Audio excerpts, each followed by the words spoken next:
Hello guys, welcome back to my YouTube channel Lawlust. This side is Hitesh Tyagi, a final year law student from Faculty of Law, University of Delhi. Today we are going to cover a landmark case of Family Law 2 and the name of the case is Ashnoor Singh versus Halpar Kaur.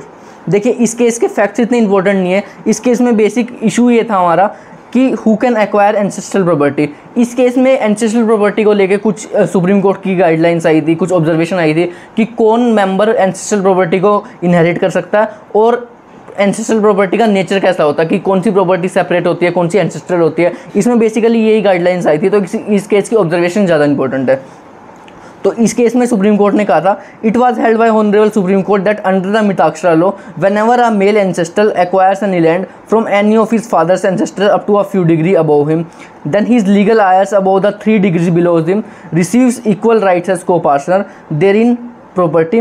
After the amendment and enforcement of Hindu Succession Act 2005, women were also allowed to enjoy the self-acquired property or ancestral property with equal rights, but those ancestral property rights could not be granted to women before. Now women and men have equal rights over the ancestral property. There are some incident of the, देखिए first point हमारा यही है कि जो हमारी 4 generation होती है वो को-पार्टनर की जनरेशन होती है, उनके पास एंसेस्ट्रल प्रॉपर्टी को इनहेरिट करने का राइट होता है। और 2005 अमेंडमेंट एक्ट जो आया था हमारा हिंदू सक्सेशन एक्ट में, उसके बाद एक वुमन के पास जो कि डॉटर के पास भी एक राइट आ जाता है कि वो भी को-पार्टनर बन गई थी उसके बाद। नेक्स्ट पॉइंट हमारा ये है, the ancestral property must belong to 4 generation और we can say that the ancestral property must be continued for 4 generation and pass down generation to generation. Same point है ये भी ऊपर वाले में कि जो हमारी एंसेस्ट्रल प्रॉपर्टी है it must belong to 4 generation, that is continuous 4 generation. और ये नीचे पास भी होती रहती है down from generation to generation, जैसे ही जो हमारे लास्ट मेल होल्डर होते हैं उनकी डेथ होती रहती है तो ये नीचे आती रहती है property. Our next point is the ancestral property should not be divided by the members and when the division occurs the property become the acquired property।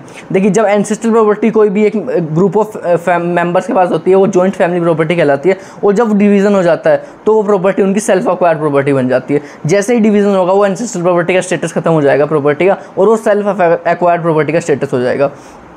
In the case of ancestral property, a person has the right और interest with in the ownership from birth. देखिए ancestral property और separate property में main difference यही है कि जो ancestral property होती है हमारे फादर की, उसमें एक बच्चे का जो बाय बर्थ राइट आ जाता है, लेकिन सेपरेट प्रॉपर्टी में ऐसा नहीं होता है, एंसेस्ट्रल प्रॉपर्टी में ही ऐसा होता है। Our next point is the ancestral property rights are controlled by per stripes and not by each capita.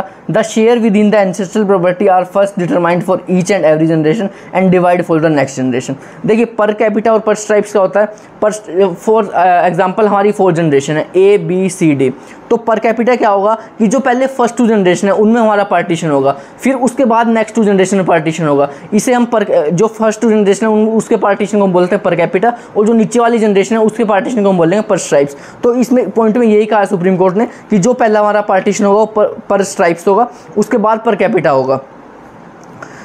Our next point is moreover properties acquired from mother, grandmother or uncle or even brother are not ancestral property, they all are separate property, and the property inherited by will and gift also is not separate property. The property inherited by will or gift is also separate property, it is not ancestral property.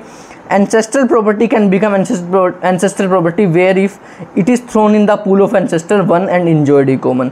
तो main हमारा जो incident होता है ancestral property का वो ये है कि ये जो होता है एक पूल ऑफ एंसेस्ट्रल होता है और it is enjoyed by common, tenancy in common जिसको हम बोलते हैं।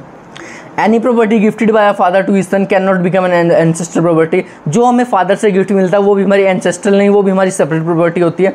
And according to Hindu succession amendment act 2005, every daughter whether married और unmarried are considered as a member of her father's Hindu undivided family and even भी appointed as karta. ये भी हम previous cases में पढ़ चुके हैं कि अमेंडमेंट एक्ट के बाद जो कि है डॉटर को चाहे वो मैरिड हो या अनमैरिड हो वो को पार्टनर होगी, और even she can be appointed as karta also.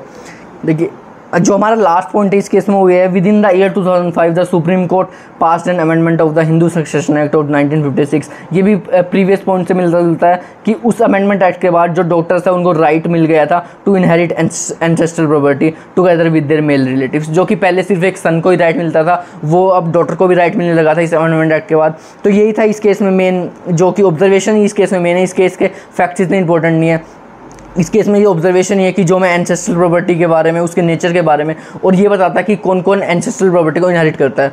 तो thank you guys for watching our video and please do follow लॉलस्ट। Thank you.